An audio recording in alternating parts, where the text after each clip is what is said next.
Hey, how's it going? Welcome to Mangoes and Whales. My name is Greg, or Argyle Whale. And apparently, you are trying to get into newbier lobbies in Advanced Warfare. Well, I'm going to explain to you one way that you can do that. But first, I'm going to give you a quick background on this video. So, first thing is, what you're seeing in the background are examples of the lobbies that I got put into using this tip.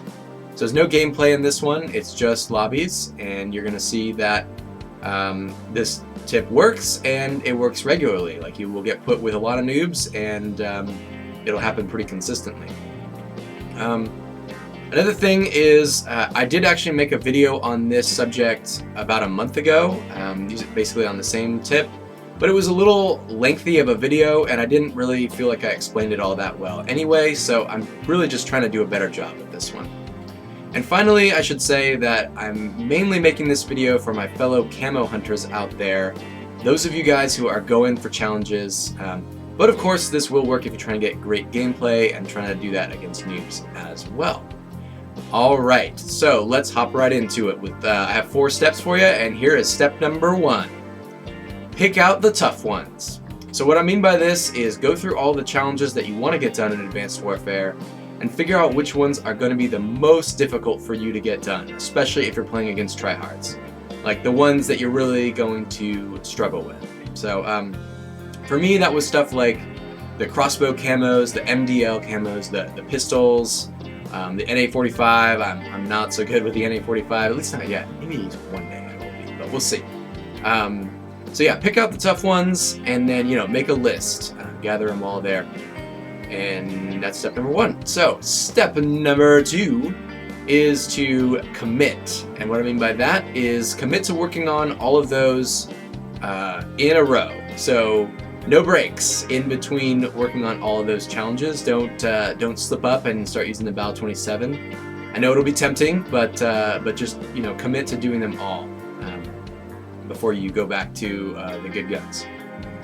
So then, step number 3 is to go for it.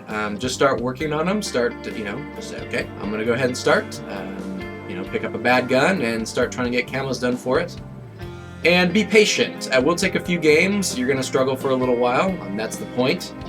And pretty soon, the skill-based matchmaking in Advanced Warfare will recognize that you're struggling, and it'll take your more recent stats into account when it is looking for lobbies for you to be put into.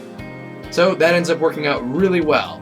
You will eventually get put into noob lobbies, and then you're going to stay in those noob lobbies. As long as you're working on difficult weapons, you're going to be staying in those noob lobbies for the most part.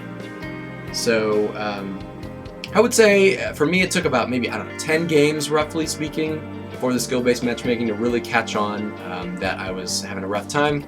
And then it definitely took pity on me, and that was great. Made getting the challenges done that much less frustrating. So one final step, step number 4, pwn. So what I mean by that is enjoy the fact that when you are all done with all these challenges, you will probably still be playing with noobs for a little while, and you can pick up one of the good guns, like your favorite assault rifle or whatever, and you'll still be playing with those noobs, so you can just go ahead and wreck them.